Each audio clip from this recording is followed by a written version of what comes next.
Hello and welcome to SweetSpotDFS. This is a DFS strategy video for the 2021 Arnold Palmer Invitational. What I like to do in these videos, I really want to focus on narrowing down a player pool, really finding a nice tight core to anchor my lineups around. And usually I do this by looking at a course breakdown, time pairings, bringing in what we learned during the DFS preview video that I published yesterday, bringing in strokes gained, but through buckets. Obviously, that's unique to SweetSpotDFS. That's what we do here. And then running the optimizer. Basically, the optimizer is ran off of my sweet spot score, which I will also explain in this video, and see what players that optimizer likes. So you can find timestamps in the description below. Also, chapter mode's enabled. I say this in all my videos. You can go ahead, hover over the progress bar on YouTube and see what segment is what. It's very nifty. I love it. So let's go ahead and get into the spreadsheet. I will start with the course breakdown, but before I do that, I want to tout my mom. My mom ended up creating this awesome shirt, SweetSpotDFS. It's kind of mirrored on your side so you can't see it. But yeah, look at that. I wanted, she has a cricket. I wanted to see how good they were, whether or not she could actually make a decent shirt. And they turned out much better than I thought. Now, this is actually a trial size for me. I'm a tall guy, kind of broad shoulders, but skinny. If you're the same makeup, it's very difficult to find shirts. I've been toying around with larges that are long. You gotta, find them wherever you can. This is an extra large, but slim. So I'm toying around with it. It fits pretty decent. But in the future, what I plan to do, I don't know why I shared all that, but in the future, what I plan to do is provide these as giveaways. I mean, to me, it turned out way better than I thought. And my mom is definitely willing to take the challenge. I know I can order these through certain different avenues, which I still probably will. Maybe it'll be easier that way, but hey, I'm more of a startup, I wouldn't call myself a company or a business, but it costs me money to make things. But hey, for all my loyal viewers out there, I definitely want to provide a little thank you whenever I can. So I don't have a giveaway to give right now, but I definitely am planning to do that in the future. So definitely be on the lookout for that. Okay, let's go ahead, get into this course breakdown. We are at the Bay Hill Club and Lodge. Obviously, this course has been played forever on tour, it seems like. Basically, what I'm going to do, I'm not going to really talk about every single hole. This golf course is well known. There are certain holes that you will always remember. Like hole number 6 is a very sharp dogleg left. That's a par 5. John Daly made an 18 on this hole one year because he was trying to drive the green. I think it's like a 360 yard carry or something, or 340 yard carry. I can't remember exactly the distance, but a lot of people this week are wanting Bryson to try to do it, which it might be possible, and he might do it. I'm hoping he's out of contention when he gets to hole 6 on Friday and just decides, what the hell, why not? Because then it'll definitely, that's the only way I can see him doing it. I don't see him doing it any other way, but I hope it happens. Now, a lot of holes at this golf course, water surrounds the hole on the left side. Now, the reason that I say a draw is preferable is primarily because if you are trying to hit a cut, you're going to have to go over the water much sooner than you would be if you're hitting a draw. I don't have any pictures. Let me actually try to bring something up.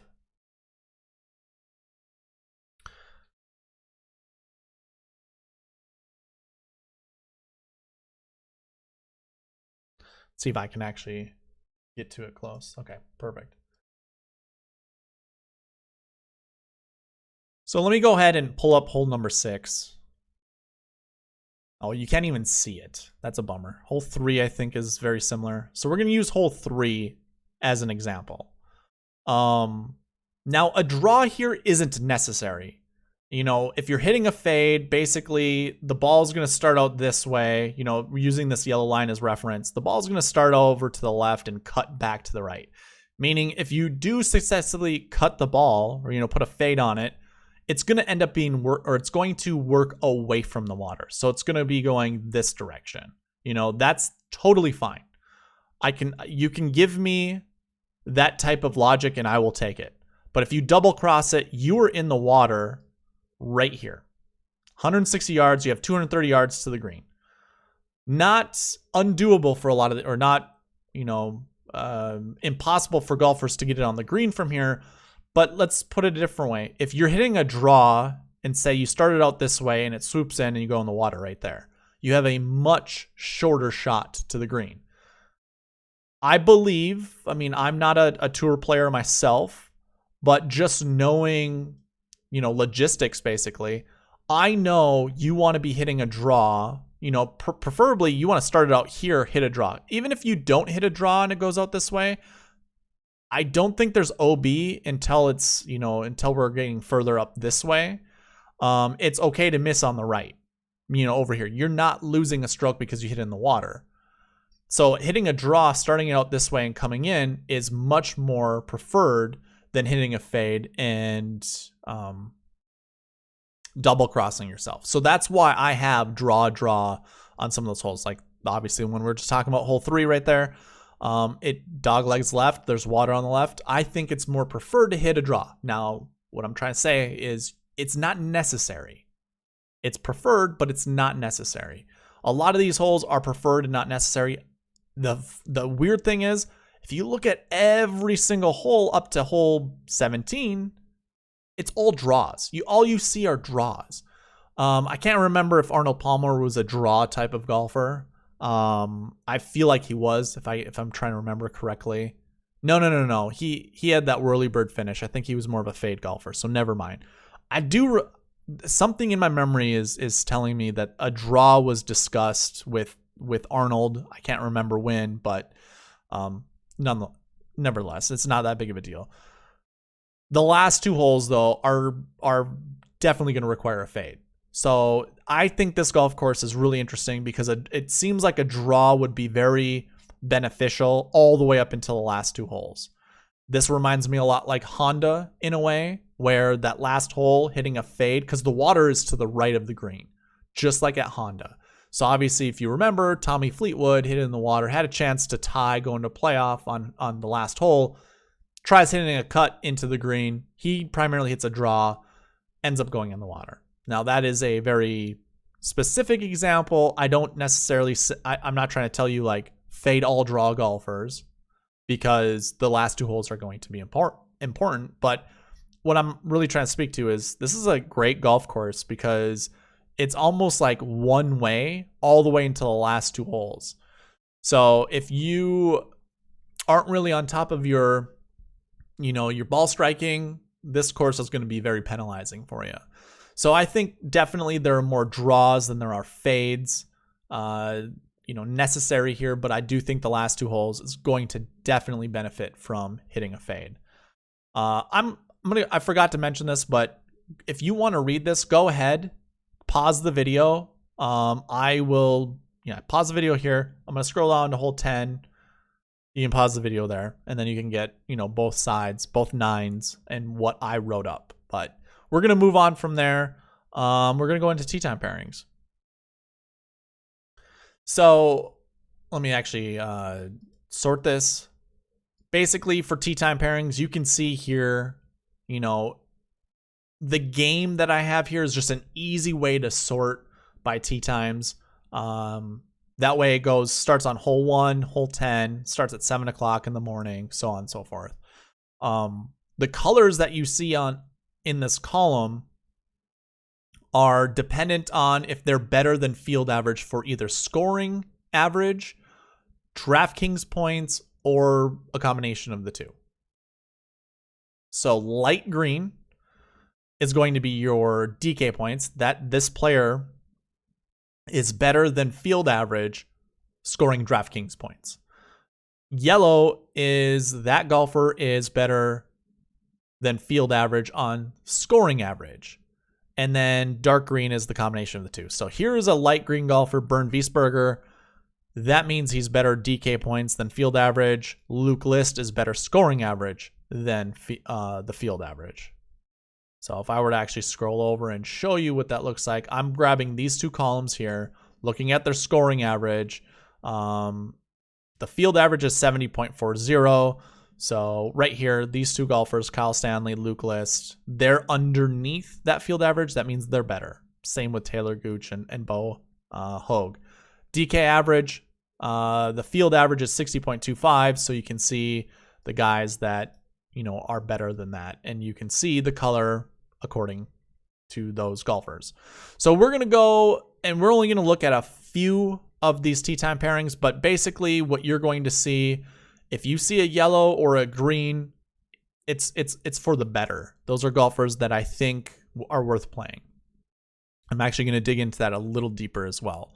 But I'm only going to be focusing on golfers that have a green color over in this column, because that means everybody in that group are better than field average in one stat or the other, or both.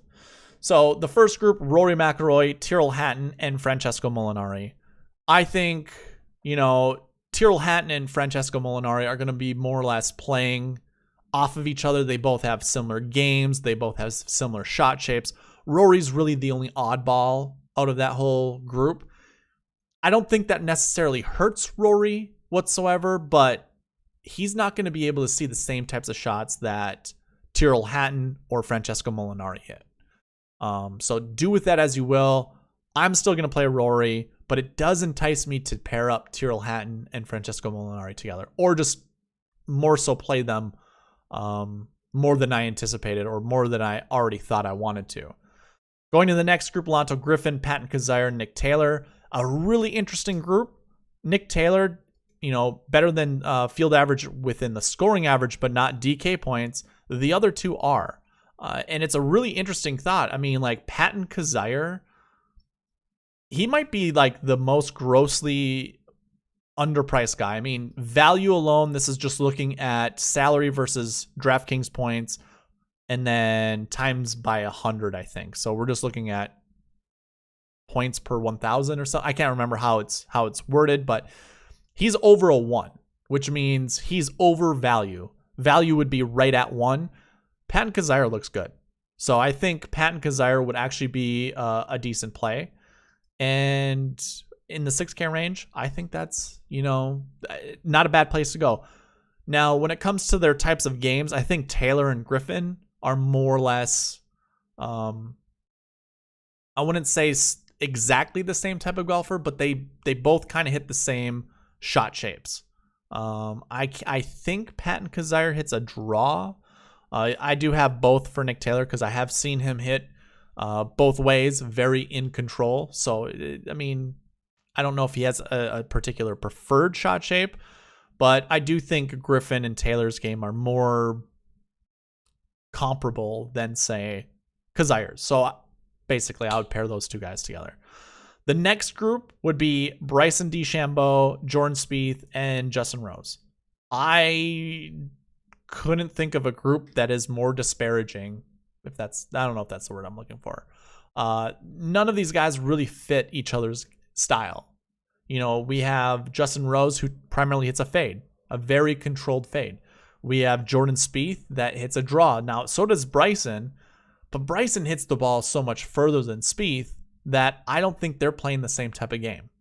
Now, I will say this. All three of them are very meticulous in the way that they play.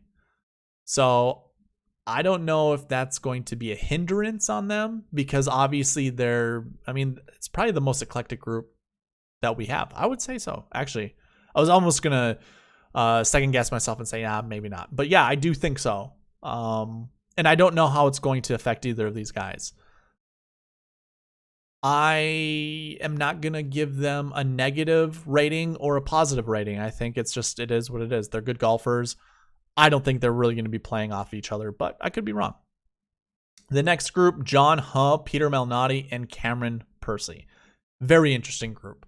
All in the 6K range, all show up better than field average in scoring average and DraftKings points. So make of that as you will. They're all last year 2s. Most of them are 2 of them are last year or last week 1s, and 1 is a last week 2. That's not terrible. Those are actually pretty decent combinations to add together. And I think it's actually worth playing. One of those guys, or maybe even 2 of those guys. Yeah, I don't think that's a terrible idea whatsoever. I don't know what their Bermuda stats look like. Cameron Percy, not good Bermuda, so I'll probably be fading Cameron Percy. The other 2, barely over that 5% mark. We're looking right here. I usually use this as my judgment piece on whether or not I want to play someone, especially at a certain type of grass. And both John Hunt, Peter Malnati overvalue. So not terrible plays there either. Scrolling down a little bit, the next group we get to is Will Zalatoris, Wyndham Clark, and Rory Sabatini. I might fade this entire group. I know that they are all better than field average in one stat or the other, but I'm not touching Wyndham Clark. I'm pretty sure he has very bad. Nope. I was going to say very bad Bermuda stats, but that would be Will Zalatoris.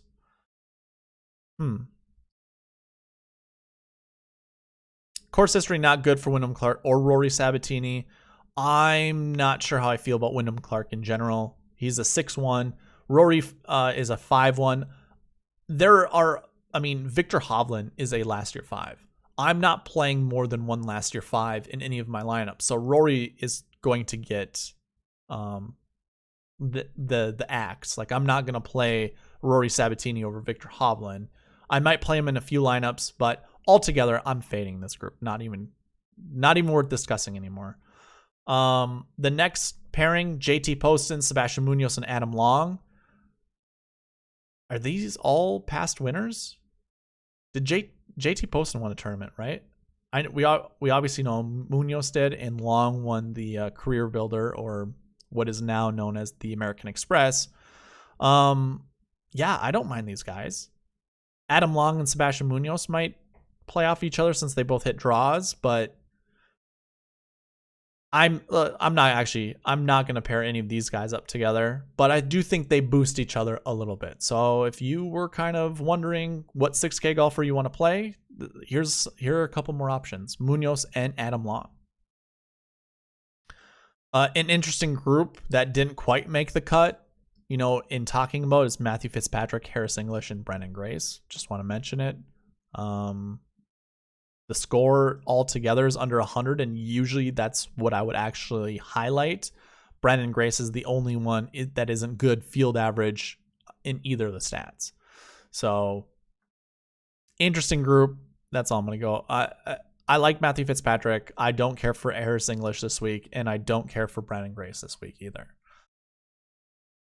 I think these are our last groups to talk about: Patrick Reed, Billy Horschel, and Max Homa. I will not be playing any Max Homa, but Billy Horschel and Patrick Reed, this whole group actually, they all hit the same type of shot shape. We know Patrick Reed likes to hit a looping draw. Billy Horschel plays a pretty aggressive draw as well, so I could see these two kind of, feeding off each other. Max Homa, it might be good enough to make the cut. I just don't like him here. He's not good on Bermuda. I will not be playing any Max Homa. The next group, Corey Connors, Zach Johnson, and CT Pan. We got a couple guys in the 6K range. Both Connors and Zach Johnson, actually, they're all very close to value. Zach Johnson's a little bit over. I don't mind that. I mean, Zach Johnson and Corey Connors, very similar, builds of golfers, draws, ball strikers. They might feed off each other. I mean, Zach Johnson has always been a decent putter. I don't know. Maybe this gives me a little bit more of a boost to play someone like a Zach Johnson or even a CT Pan. I mean, this isn't a group that I'm going to be targeting, playing together, but still worth a mention. Looks like I highlighted this group. I highlighted it without Ricky Fowler being better than field average. I actually like Ricky Fowler this week. And I do like the group they're all playing with. So I do have Ricky as a fade. He's been working on hitting more of a fade. He obviously can hit a draw. So has Jason Day, though. So Jason Day these are two golfers who have kind of tried to revamp their golf style. they all used to, or both of them used to hit a big draw. They now kind of hit fades, or they're trying to. They're both not being successful with it. I don't know if they're going to change whatever, but I do like Ricky Fowler here. I do think his game's coming, into form. I don't care for Jason Day. Victor Hovland is a little scary with being a last year 5 last week too. It's not a favorable bucket, but he's been playing such good golf as of late that I think, he can do really well here. Very good on Bermuda, one of the better ones in the field. To me, it's a decent group. And then the next one, Sung J M, Keegan Bradley, and Russell Knox. Like, I don't know why Sung J M is with those two losers. I call them losers. They're not really losers, but like Sung J M, I get it. Like Jason Day, I would rather him be in this group with these 3 guys because that would then make me like that entire group that much more. It's a bummer for him to be placed. Well, I don't know. Keegan's been striking the ball really well. Russell Knox has had fluctuating results. I don't mind this group. I do like Sungjae a lot this week. I know a lot of people do, but I do think out of everyone that's 9K and above, he has the better chance to finish inside the top 5. Yeah, I think that's the end of the groups to talk about. Now, at the end of this, I usually like to talk about my statement games match or statements of the week, basically. So let me go ahead and put some filters on this. I have my 3 matchups. And if you are unfamiliar with statement games, it's a fun way to play fantasy sports. I really only participate in the golf portion of it, but you can kind of see what it entails. You basically, pick your statements. So my number 1 statement, this I've kind of been toying around with this, but I think this is the best way to do it, is try to figure out what the target score of the tournament's going to be, and then I usually use that as my highest confidence one. But either way, you pick 10 statements, you rank them, and obviously my 10-point statement is overall tournament. But we are talking about 3 particular statements. We will be talking about Sung J M over Billy Horschel. That's my number 1. My number 2 is going to be Ricky Fowler over Harris English. And my third one, Sam Burns over Cameron Tringali. So if we actually look at that on the spreadsheet, I have to remember. So it's Sam Burns versus Cameron Tringali in the sweet spot score, very close next to each other. We can obviously see Burns gets the slight edge. He's 2 points better than Cameron Tringali on my metric. He's also better in the odds. I don't know. I mean, this is from Vegas Insider, so you could probably find better odds, but he is also better odds to win. And I would also say, popularity-wise, a lot of people are in Burns this week. I think this is a good time to play Burns in statement games. Like, I think it's a good one to choose.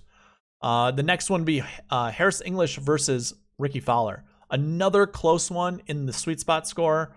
But for me, I like Ricky. I like where he's trending. It's a very close matchup, but my gut's telling me Ricky Fowler is going to do well this week. I don't know what it's going to entail for him in the future, but I think it's a Ricky week. And then the last one is Sung J M over Billy Horschel. Sung J is my second ranked golfer in this field. Billy Horschel, he has been playing well as of late. He's a very good golfer on Bermuda as well as within Florida. He is a Florida guy. So it's closer than maybe what it appears, but I definitely like Sung J much, much, much more than Billy Horschel this week. So yeah, that rounds out the statement games of the week.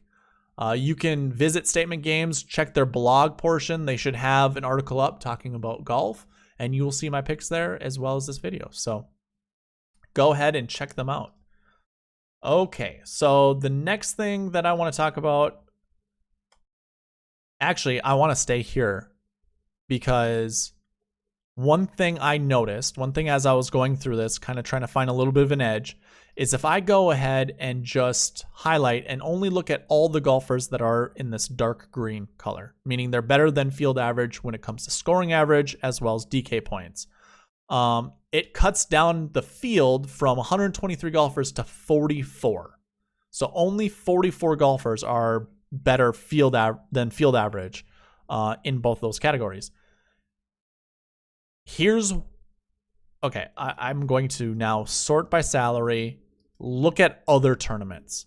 So I did this for every single tournament going back. Not the WGC Workday Championship. There were only 70 golfers in that field. I didn't care. We were going to see the same results, but it was just so much smaller. But if we go ahead and look at the Genesis Invitational, which also had like 120 golfers in it, if we cut it down by just highlighting with all the green golfers, 44. It cuts it from 120 to 44. Look at how many top 20 golfers there were. 14. 14 top 20 golfers. But that's not the only thing. If we scroll down and we look at missed cuts, out of 44, 15 missed the cut. That's almost a third missing the cut. And, nearly 80% of your top 20 fall under this. So to me, looking at this might be a little bit more beneficial. Of course, we had some missed cuts, some notable ones. Justin Thomas, Rory McIlroy in the Genesis. But for the most part, I would rather choose from something like this. This is going to narrow down the player pool right away. Again, from 120 to 140. And you can see all the salaries that are within it. If we go to AT&T Pebble Beach, same thing applies. We had, I think, 120 golfers in that field. This narrowed it down to 52. So we're taking 70 out. Of top 20s, we had 13, so a little less. Of missed cuts, we had 17, so just a couple more. Going to the Waste Management Open, of top 20s, we had 13, so a little less. Looking at missed cuts, we had 20. So a few more, but still, this would be 53 total golfers. The majority of them are finishing better than a missed cut.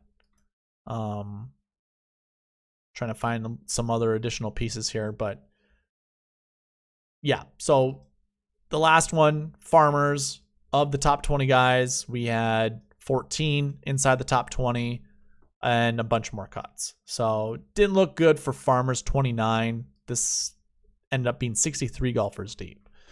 So it's, I guess, a little give and take. Maybe not necessarily going by that fully, but it's still not terrible. If I put none, you can see all the different colors that do show up. Not many whites. These reds should be yellow. This would be better than scoring average. So if I open up each one of these columns now, you can see, what the other colors are. Again, the reds are really yellow. I switched this color. It should be yellow. But there were 3 there that you could see that were inside the top 20. You can also see right here, I opened it up to everybody. We have Tom Lewis, who finished 14th. A couple guys here that weren't better than both, but still were highlighted. And then let's see, for the Genesis, opened up a few more golfers. So yeah, anyways, I do like the golfers. We filtered out, this is just looking at those dark green golfers. We have Sung Jae there. We have Rory. I would say out of this group of people, definitely anchor around 2 or 3 golfers. I think that's probably pretty smart. It's also, it's kind of cheating because they are the favorite golfers in the field, but still. I'm going to scroll through this. I'm not going to talk about everybody, but, if you do see some golfers, perhaps, it gives you a little bit more confidence to choose these guys. This was cut down to 44 players out of the 120. So you can see, Anirban Lahiri is your, cheapest golfer in this bucket. I'm not saying play him or don't, but 6,100, we have Doug Gim. He's a notable guy. Tom Hoagie, I know a lot of people were on him this week. Peter Malnati, we already talked about him. So not terrible. You know, a lot of good golfers within this group of people, or this pool of golfers. Let's go ahead and take that out. So now we can look at everyone. Okay, let's do a little bit of a recap of the preview. We talked about salaries. We didn't really find an advantage one way or the other. I mean, the top 10% for golfers 11K and above, it was at 50%. Last week was at 77, and we had nobody inside the top 10. So maybe, never mind. I was gonna say maybe this is a good omen that we will see someone 11K and above, but that's not how life works. But you can see kind of the confidence ratings that you can have in selecting a golfer. I personally don't mind playing someone 11K and above. I also don't mind playing someone 10K and above. I'm not one of those that likes to fade the top of the leaderboard. I enjoy finding lineups to try to construct around. Now, what I forgot to do in the preview is go over optimal lineups. That would help us figure out what the best lineups would be to create. So we can go back to 2018, where I started recording the salaries, and find what the optimal lineup made up. So I have the optimal lineup in 2018 at 48,700, and it included a 10-7, a 6-9 Bryson, that's crazy, a 9-1, 7-7, 7-3, and 7K. So we had 3 golfers in the 7K range, 1 golfer 6K, 1 golfer 9, and 1 guy 10 and above. Justin Rose showed up as well. And I mean, if you were to not have Rory for whatever reason, this would be 49,500, and this lineup would be good. Obviously, it doesn't have the winner. You'd be missing out on 10 points.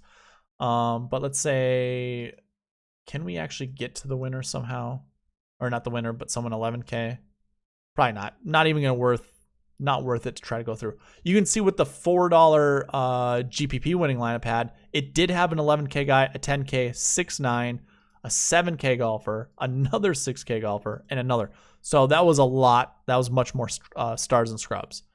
Going to 2019, your optimal lineup was 47,400. Now, I would never leave that much money on the table. I know optimal lineups can get there somehow, and I am definitely someone who's always chasing an optimal lineup. But I think that's fool's gold. I would never. I'm not touching that whatsoever. But you can see that one was made up of a 9K, 9K, 3-7, 4-7K golfers, with the Sung Jae in there as 7K. So maybe that's who we need to find. Someone who we can see around that 7K range that's young, that might eventually turn out to be, you know, a Sung Jae or a Bryson. I don't know. That might be stretching it. But either way, if we were looking, you know, 11, 9, 7, can we do just 7, 7, 7? Would that work? Yeah, 49,700. You'd miss out on Tommy Fleetwood, but that's fine. That would include an 11K golfer, an 11, a 9, and 4 7s. Of course, there's a 6K golfer that's also inside the top 10, so you could have also gone with the 6K golfer. In 2020, optimal lineup was 49,700, so we were leaving $300 on the table, and that was an 8-1, an 8-6, 9-5, 6K, 8K, and 7. So this was by far a very balanced build. The $5 winning GPP lineup had an 11K golfer in it, 2 8Ks, a 7, a 6, and another 7. So you had a total of 2 7s. It would appear that we may need a couple 7K golfers in our lineup, which totally makes sense. But you can see it's not heavy on 8K golfers or 9K golfers. Yeah, I mean, the percentages are pretty good selecting a 9 and an 8, so I'm not going to try to discourage you guys from using a 9 or an 8K golfer. The percentages are really good. Finding the correct 7 or 6K golfer is going to be difficult, though. But as you can see, in 2 of the last 3 optimal lineups, you would need a 6K golfer in it. I think that was right? No, I lied. It's 1 out of 3. Okay. So anyways, that was the salary portion of it. The next portion would be just looking at the buckets. Just a refresher. I'm not going to actually explain a lot of this. Your number one bucket, and we went over this in the preview, so definitely take a look. For last year golfers, last year bucket one golfers are golfers who finished top 20 at this tournament, the year before. So obviously those in 2020 that finished inside the top 20, they have a better shot at doing the same thing this week. Or I should say this year. Now, if we were looking at the last week bucket, the number one bucket were golfers who didn't play last week, either in the Puerto Rico Open or the WGC Workday. And that's primarily because there are just more golfers within that bucket in general. But your number two bucket, golfers who top 20. Again, that includes the Puerto Rico Open as well as the Workday, the WGC Workday. You can see what the other buckets are here. You can see what the ranges are that are next to them. So obviously this is the number of the rank. The lower the rank, the better. And then the finishing position range, 1 to 20, 20 to 40, so on and so forth. We also covered course history bucket and recent form bucket. Now this is also analyzing top 10 finishes and seeing what their course history was prior to entering the tournament as well as the recent form. Your number one bucket for course history, those that finish average finish top 20. It makes sense. It goes hand in hand with the last year bucket. Works well. Your number two bucket, 20 to 40. Number three bucket, 40 to 60. So definitely shows that course history matters. Recent form bucket, actually coming in with, shaky recent form. That 40 to 60 mark is your number one bucket. Number two is 20 to 40, and number three is 60 to 80. So it's actually more in the middle. Coming in with really hot recent form is your fourth ranked bucket. Again, we use total numbers down here. Those that do come in with, really good, really good recent form. Not many golfers actually play this tournament with good recent form. You can see the totals every single year. I mean, averages 6.88 golfers every single year that enter this tournament with good recent form. So just by numbers alone, not great. When we look actually at the field percentage, this is looking at all the golfers that do finish top 10 versus how many there have been within that bucket for every year going back to 2014. It's actually 26%. So good recent form, it's easier to pick a golfer with good recent form that shows up inside the top 10. But I also would advise against selecting every single golfer that has good recent form. Mix it up. You can see the min maxes here. Obviously, we only have one, but the max is 3. That means don't select more than 3. It wouldn't serve you well. So yeah, that's what we covered in the preview when it comes to buckets. Now that comes into this portion. The strategy video, we talk about strokes gain buckets. And if I were to use all of the past years, like I just did for scoring, or for the Time Pairings, you're going to see, going from left to right, we see more top 20s in the buckets, the strokes gain buckets that you see here, than we do going to the right. And as we scroll to the right, you can see less top 20s, and it makes sense because it's worst stat categories. You can see that was the Genesis. This is the AT&T Pebble Beach tournament. Not a big group of golfers here, but we find 2 that finish inside the top 10. Pretty good even mix here between, positive off the tee, positive putting.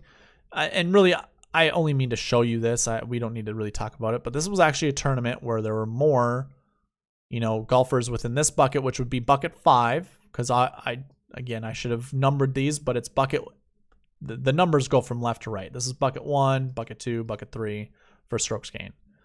And you can see nobody in 6 showed up inside the top 20. That was true for the Genesis. Nobody in that 6 column showed up.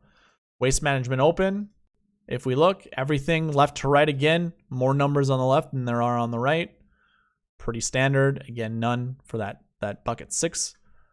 And then Farmers Insurance Open. If we look again from left to right, we see more green color, more top 20s, and again, nothing within that bucket 6.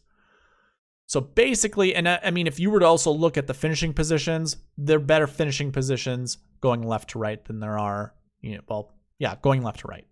So going back to the Arnold Palmer Invitational, a fairly decent bucket when it comes to bucket 1, but we have Rory in that bucket, Victor Hovland, Bryson DeChambeau, Patrick Reed. I would say we're going to see 3 to 4 top 20s here. And probably 1 to 3 top 10s. So I do think finding a golfer here, picking one, anchoring around it is going to be pretty beneficial. We will see some guys here at the top miss the cut. It just happens every single time we kind of look at this. I mean, you can see it down here. This is the Genesis. We already went through this. Siwoo Kim, 9,400. That was at the AT&T Pebble Beach. Not that huge of a deal. 93. Not a 10K golfer. 98. Harris English once again.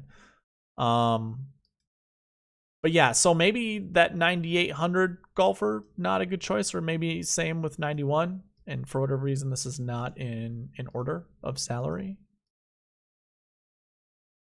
But either way, I do like golfers in this bucket. I would also kind of pump your brakes on really just selecting every golfer from here. Again, just select 3. 3 golfers will be decent, or maybe mix it up with, whomever you like. But don't get enamored with, guys here at the bottom, because usually the low price guys end up doing poorly versus the guys up top in that bucket. I know you could say that just by salary alone, but for this bucket as well, that's usually how it works out. Bucket 2, you can see everyone that's here. I'm not really going to talk about, all of the golfers within these buckets. I'm just going to highlight some of the big ones. I mean, Sung Jae is in this bucket for me. I like that. You can see Sam Burns. I know a lot of people are on him. He's also within this bucket. I would say this is actually more of a 1 to 3 bucket. Now that I've separated, I used to include this one with this one since technically the stats are the same. Everything positive means that positive off the tee, positive putting would also be included. But I'm going to say something like this, 1 to 3 also for this one. So these top 3 buckets, you want to select one in each one of them. I think it's a smart thing to do. Now, I'm not saying select the most popular golfer in each one of these, but definitely consider picking one out of each 3 of these buckets. And I just want to do this so it's not difficult for you guys to follow along. So Tyrrell Hatton's actually the top price guy in bucket 2, but Sung Jae is my better ranked golfer in that bucket. And then in bucket 3, Hideki Matsuyama is leaps and bounds above everyone else salary-wise. Actually, the score 2 itself is better, but again, I do like Ricky this week. I think it wouldn't be a bad play. But then we have Brendan Steele here. That's a very similar sweet spot rank. That's not a terrible play either. Going to bucket 4. Again, I'm sorry, I have to sort this. But so for bucket 4, 0 to 2. I could almost stretch it and say 0 to 3. I think that's doable. But yeah, don't fall in love with more than 3 golfers from this bucket. You obviously Jordan Spieth there, Kevin Kisner, Lonto Griffin, Christian Bezuidenhout, Adam Hadwin. I'm not sure who many people are on this week. We did like Peter Malnati. We also like Tom Hoagie, Doug Gim. Yeah, I mean, don't get too cute with this bucket, but if you do have favorites, don't hesitate in playing them. And then bucket 5 has actually Tommy Fleetwood in it, which is crazy. Fleetwood, Leishman, Justin Rose. There is a chance we'll see, 3 or more golfers in this bucket show up inside the top 20, but I'm not really. I mean, there's a lot of good ranked golfers here, for the sweet spot rank. I don't know. I mean, the best case scenario, if I were looking at the last couple tournaments, finding 2 maybe inside the top 10. I suppose this was actually a good one. There were 3 inside the top 10, 13, 55, 38 for the ranking. 2. Okay, maybe it's a good bucket to choose from. I mean, there's a couple of good ones there. Only 1 top 10 here.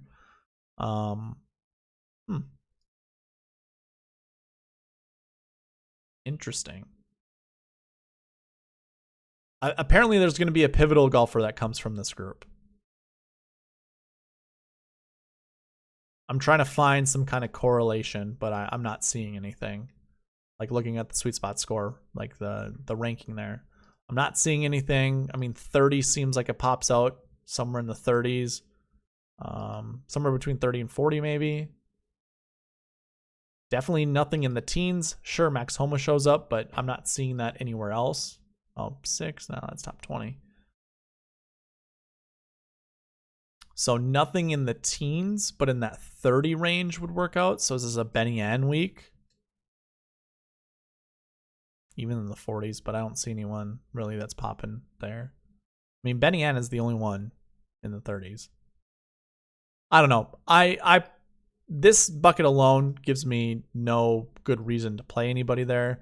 And then bucket 6, again, nobody has shown up inside the top 20 or top 10 at least, but I don't think there was a top 20 golfer in this range either. So your Victor Perez, Robert McIntyre, Jazz, Jane Watson, Matthias Schmid, those guys, go ahead and fade all of them. So this is my look when it comes to strokes gained, primarily because if we look every single year, I've done this in other videos where if we're looking at strokes gained stats, let me just go ahead and try to get rid of some of this stuff. If we're looking at strokes gained stats, this is 2020. I'm a firm believer looking at everyone's off the tee stats and comparing it to their putting. Now this is crazy. This is the first time I've actually seen, most of the guys with positive off the tee stats. I'm trying to make it so it's a little easier to see. I want to look at the results. There we go. So yeah, in this, I mean, this is saying we've never seen a last year or a strokes gained bucket 4 golfer or a 5 golfer inside the top 10. Everyone has positive off the tee. And then when I'm looking at putting, it's a mixed bag of negative and positive putters. It's crazy. I don't have the actual numbers when it comes to 2019's strokes gained stats, but you can see what the ranking is. So off the tee, I mean, we can expect Molinari actually had negative off the tee stats, being at 176 ranked in the PGA, but these would all be positive. All of these guys would be positive, probably that one. And then anything over 100 probably is negative putting, I would assume. 145, 127, negative. That's definitely negative. The rest of them are probably positive putters. So yeah, Sung Kang 125. That's probably negative. So we probably had one negative guy and then one negative positive. So 4s and 5s don't really show up. And actually Matthew Fitzpatrick would be a 6. So in 2019, we would have had a strokes gained bucket 6 golfer up there. But yeah, basically all of that would be included in my optimizer when I create my constraints. So if I were to go ahead and show you that, let me go ahead and pull it in. We're looking at the optimizer here. I've learned not to put anything in the min. So if you're unfamiliar with this, I have this tournament loaded into my optimizer. Within this optimizer, it looks at what I set for each of my buckets. So obviously we have the last year buckets, the last week buckets, the course history buckets, the recent form buckets, and then the strokes gained buckets. This is how I look at strokes gained. I do have other stats that I can look at. Like I can look at last week's scoring stats and try to find, a gem. but I need more analysis before I can determine that this even matters. I also have recent form looking at the last 7 weeks to see, I have all their strokes gain stats all within here. It really, for me, it's trying to figure out whether or not it matters. And so far in my analysis, it's been inconclusive. I usually just like to use the season-long stats when it comes to these strokes gained. I even have the recent form versus baseline, and I actually pulled in some different stats. So driving distance, driving accuracy, that kind of stuff. We'll see what that looks like in the review video, but for the time being, just looking at this, I'm looking at season-long stats when it comes to strokes gained. So that's where we're going to be looking at the strokes gained buckets. But yeah, I can set my constraints to this. I personally believe in just setting the maxes. I don't want more than one last year 6. I'm toying around with the maximum last year 5s. Personally, I don't want to see more than 1 in my lineup. But yeah, you know what? Yeah, I don't want to see more than 1. So I'm going to switch that to a 1. But you can see the rest of the maxes. Like, I don't mind having additional ones. I think this is actually a really good number.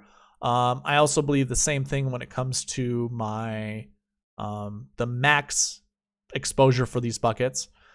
For last week, course history, I think this is actually pretty fair. I can also grab a lot of these based off of the min maxes that we see for either recent form or course history. So, 3, 6, 5, 3, 1, 1. I could copy and paste this and put it into those buckets.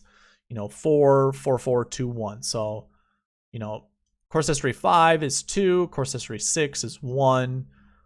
Recent form 5 is 1. And recent form is 1. But everything else is between 3 and 6, basically 3 and 5. Maybe I need to open up the course history to 4 for 5s, for course history 5s and course history 6s. Is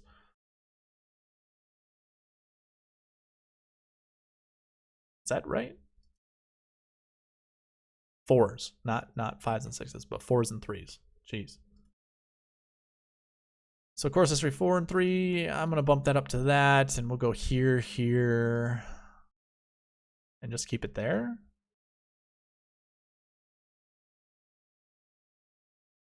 Basically all 4s. This was actually a 5. I'm going to leave that at a 4, and I'm going to give this a 5. So again, I can set all of these. I'm just trying to mess around with it. Recent form, this is going to be a 2. Everything else can stay the same.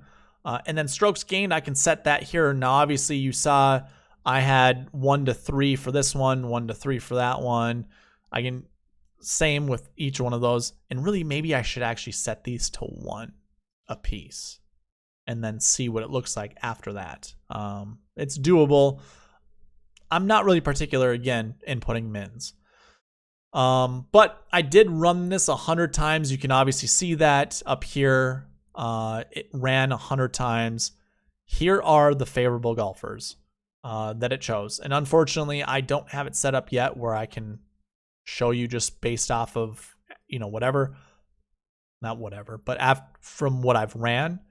But yeah, 40% for Sungjae and Hideki. Now, I don't know how I feel about Hideki. Hideki is a last year 5. Him and Victor Hovland, if I was to choose one, I'd probably pick Victor Hovland. So the optimizer, looking at my metric, which we'll go over soon, chose Hideki over Hovland as a last year 5. The next one would be Paul Casey and Tommy Fleetwood. Those are both got 40% ownership, and I did put the maximum exposure to 40%, just to see how it would move from one guy to another. And so for my top price guys, it selected 0% Rory, 0% Bryson, 0% Patrick Reed. It did do 20% of Victor Hovland. So it's kind of telling you, based off the metric and the salaries, Hovland's probably the better high price golfer to choose from. Again, with the optimizer. Our next 40% golfers, Jason Kokrak, Kevin Na, Kevin Kisner. Interesting. Justin Rose shows up, I'm probably not going to play 40% Justin Rose. I mean, if I'm going to set a max exposure, it's going to probably be 10%. I don't like him. Cameron Tringali actually got near 40%. I do like Ricky, so I'll probably bump up the minimum exposure when it comes to that. 10% is probably a good number if I'm being completely honest. But I probably want to play him a little bit more than that.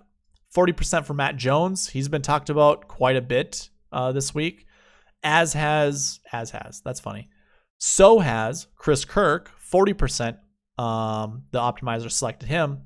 He's flat 7K. And then our guys down here in the 6K, Zach Johnson, Brendan Steele, and 1 share of Adam Long, which is kind of incredible because I find more often than not, the optimizer will select guys down here. And I did select 10%. So we probably would see more Zach Johnson, Brendan Steele, and we probably would see more guys up here if I didn't have it at 10%. So that's my bad. But if I go ahead, delete all of the lineups that I already previously built, use my constraints here, run the optimizer once just to see, what is the optimal lineup? What does the optimizer spit out?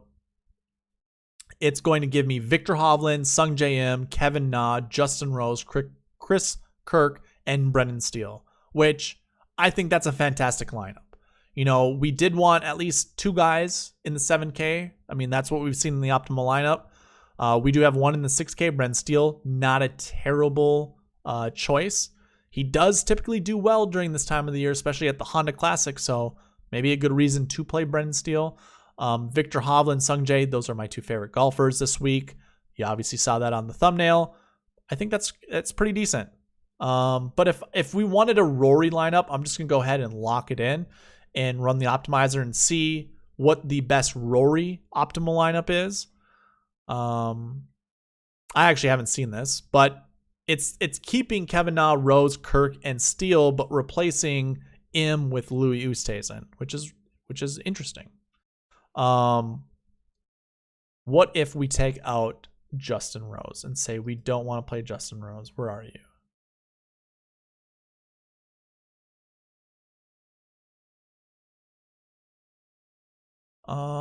And perhaps one more. Let's say Kevin Na. I don't want to play Kevin Na either. I mean, those guys aren't really on my radar. It's interesting the optimizer likes them, so perhaps. I mean, there is a chance. But let's see what the optimizer selects now with those 2 guys missing. Wow. McElroy, Oosthuizen, Mark Leishman, Jason Kokrak, Brendan Steele, and Tom Hoagie. There we go. We got a Hoagie sighting. If I were to take this away and take a look, now that we don't have Na or Rose, I want to see if it still selects Hovland and M. It does not. It does select M. This is a more balanced lineup. Obviously, it's going to bring in Chris Kirk. Louis still shows up. Now we have Tommy Fleetwood. Super interesting. I mean, even if I put in Bryson DeChambeau, we're probably going to still see the same golfers show up because the optimizer's like, these guys are steals within their price range. Actually, no, I lied. We have Bryson, Sung Jae. Now we bring in Kevin Kisner, Emiliano Grillo, Chris Kirk, and Brendan Steele. So that's kind of cool. But yeah, that would be the optimizer. And I did say I was going to show you how the score was created this week.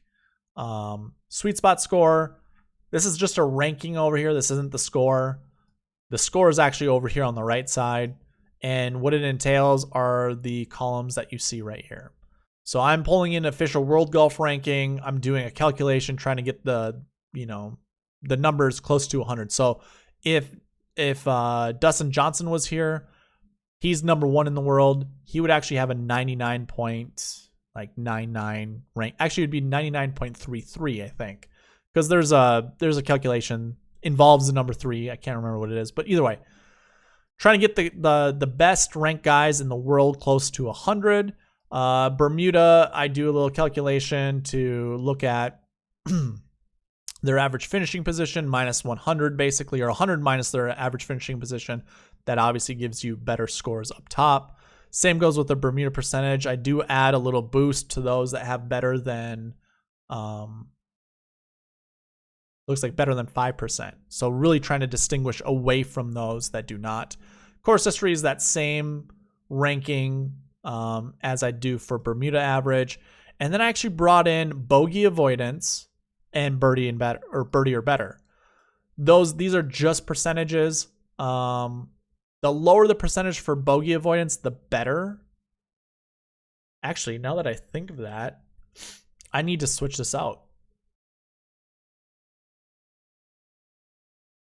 I did not realize that. I actually have to do the reverse. I have to minus it by 100. All right. We're going to do this on the fly. I'm actually going to remove it from what I'm looking at. I didn't really quite realize how this was going to get affected.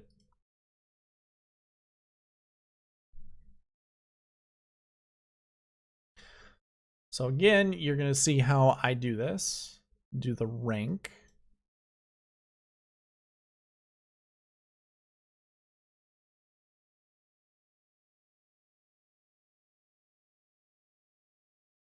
Need a better desk because I have to look underneath certain things. 1, no, we want 0.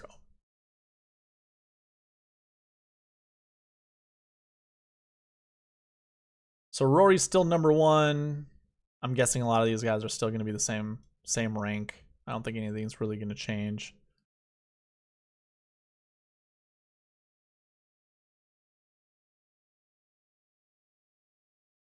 It does change a little bit.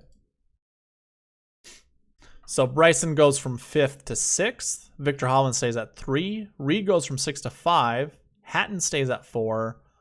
Sungjae still stays at 2. It doesn't really change a lot. Yeah, a lot of these don't really change. I'm not seeing any significant changes per se. Yeah, I'm gonna have to readjust this because I do want to include bogey avoidance. But yeah, I mean, Rory shows up, Bryson shows up. If we even look at the bogey avoidance stats, you're gonna see. I mean, it's the lower the number, the better. You can see the dark green color is favorable. So Victor Hovland's really good. Tyrrell Hatton, even Sungjae Im, they're all at 13%. Paul Casey, Billy Horschel. Here's a 12.73. Francesco, crazy. And even Will Zalatoris shows up. Harris English, that number, I mean, these are all season-long stats. I'm guessing that number's worse than, like, in the last couple weeks. This one's definitely worse than his season-long average. Jordan Spieth, 17.88%. Not good, but birdie or better is pretty decent. But yeah, that is what the Sweet Spot score or the rank is made out of. It's looking at those stats. It certainly, I will admit, I want it to be better than what it is. I want to be able to pull in certain stats that I currently don't have access to. I haven't been able to create. A lot of it just depends on me building a database finally, which in time I will definitely get to. I mean, I think I still have nearly 12 hours to do to finish it. So it's close. Not quite there, but it's close. But yeah, I mean, if I was to actually look, I would want to find more to do with fantasy scoring, DraftKings points, maybe looking at certain other things like, average. Well, yeah, it would just all be around fantasy points. I'm not going to give out a lot because I don't want anybody to steal anything. I do see around the industry a lot of people are pulling in things that I wish I would have done before. Difficult to do, man, when you have a 9-to-5 job and trying to pull all this stuff together. It's hard, but eventually we'll get there. One thing I didn't talk about, I'm just gonna go over this really quick, is looking at the cut made percentage over the last 7 weeks and seeing who are the top guys. I suppose these guys have 0%, so I can scroll down here. Hovland at 100%. or Matthew Fitzpatrick, Sungjae Im. Here's really what we want to be looking at are golfers probably in this. I mean, for me, it's probably 9K to even 6K. Patton Kizzire, 100%. Cut made percentage. Zach Johnson. Brendan Steele. Wyndham Clark even, although I don't like him this week. Byung-Hun An, he has a 100% cut made percentage. Even Cameron Davis. Interesting. How about the ones that have the worst, that are high price guys? Jason Day, 33.3. Harris English. I mean, you can always believe it's going to come back to it's going to come back to the mean. I did not include last week's stats when it comes to, I guess, the Puerto Rico Open and the workday. Or was it just the workday? I think it was just the workday. We're looking at yeah. So it's not looking at the workday, and that's fine because there was no cut event anyways. No one missed the cut at the workday, the WGC Workday Championship. But either way, I forgot to mention that little piece too. But I think that is going to wrap up this video. I don't think I have anything else to bring up. I don't think there's anything else to cover. So hopefully this helped. I mean, hopefully you guys were able to see some of your favorite plays this week. If you're looking for favorite plays from me, I like Rory McIlroy this week. I'm really not fading many of these guys here at the top, except for possibly Jason Day, Paul Casey. I really don't care to play any of those guys. I'm not sure if I'm going to play a lot of Billy Horschel or Will Zalatoris. I'm definitely not playing any Max Homa or Harris English. Probably staying, away from Mark Leishman to a certain extent, and probably not playing that much Hideki Matsuyama either. I like a lot of these guys more. I mean, I'm going to be with the rest of the crew, with FOMO on Spieth since he's been playing so much better. Yeah, it's probably going to be a bit more stars and scrubs for me. Obviously, we want a lot of golfers in the 7K range. I like Taylor Gooch a lot. I like Ricky Fowler. I don't mind Cameron Tringali. Charlie Hoffman's okay. I don't mind, looking at a Charlie Hoffman. I do like Alex Noren, but I don't know if this is really the golf course for him. The rest of guys, I don't really care. Like, I don't have anything to add. Like, I would rather much play like Henrik Norlander or Luke List. Staying away from McNeely. Ben An obviously showed up in a few things. I don't know if I want to really play Ben An. I do like Chris Kirk a lot. Matt Wallace. I mean, I think a lot of people have already mentioned this before, but Matt Wallace is the 57th ranked golfer in the world, and he's in the 6K range. Like, that's crazy. I know Robert McIntyre is 43rd, but how old is he? 24 years old? I don't know. Not my cup of tea. I mean, I like Matthew Neesmith, Zach Johnson, Brendan Steele. I don't mind Eric Van Rooyen. Joel Damon has, not the greatest Bermuda stats, so I'm probably staying away from him. Now I see Van Rooyen stats, I'm probably staying away from him as well. Patton Kizzire, another good play. Yeah, I think there's enough guys in the 6K range mixing with the 7 to kind of stay away from guys in the 8K. I mean, I don't really care for a lot of these guys. I hate playing Shane Lowry. It's like every time I do play him, he's in a lineup that is doing really well for me, and he's the only person bringing it down. So there's that memory thing. I know we have to kind of shake that at times, but yeah, I don't care for Shane Lowry. Christian Bezuidenhout, I actually do like. I like the idea of playing him this week. 0% Bermuda, my thoughts on that. I mean, I don't know. I do like Gooch a lot. Definitely want to play as much Gooch as I can. Cameron Davis, not terrible either. I mean, they're ranked next to each other for me. I guess we have a few in the teens here. If we're looking at value when it comes to their ranking versus everyone above them, I mean, Will Zalatoris is really bad ranked in my model. And he's, ranked pretty high when it comes to salary. Same with Jason Day. Don't care for Jason Day. Don't care for Will Zalatoris or Harris English. You probably can find better, picking one of these guys. Yeah, I mean, it's a mix. A lot of my lineups are probably going to start Victor Hovland, Sung Jae, or even Rory Sung Jae. It's going to be a mix of a bunch of different combinations up top, going with some guys in the middle 7 and some guys in the 6. That's how I'm going to build my lineups this week. I'm not really going to set anything in stone, but that is pretty much how I'm going to do it. And in a way, I'm going to use a lot of what the optimizer gives me. I'm going to set my constraints. I'm just going to lock some of my players, make sure I have a certain amount of golfers in my lineups, and go from there. So a lot of these I'm probably going to set 10% or higher. I'd probably put Rory somewhere around 20%. I do like Rory this week quite a bit. So either way, those are my favorite plays. I really never do that in these videos because it just adds more time, which obviously it did. But either way, figured it would be helpful. And with that, I've got nothing left. So thank you guys for watching. Please leave a like, comment, subscribe, all that good stuff. And hopefully we win some money this week. And I will see you at the review video on Sunday. All right, bye.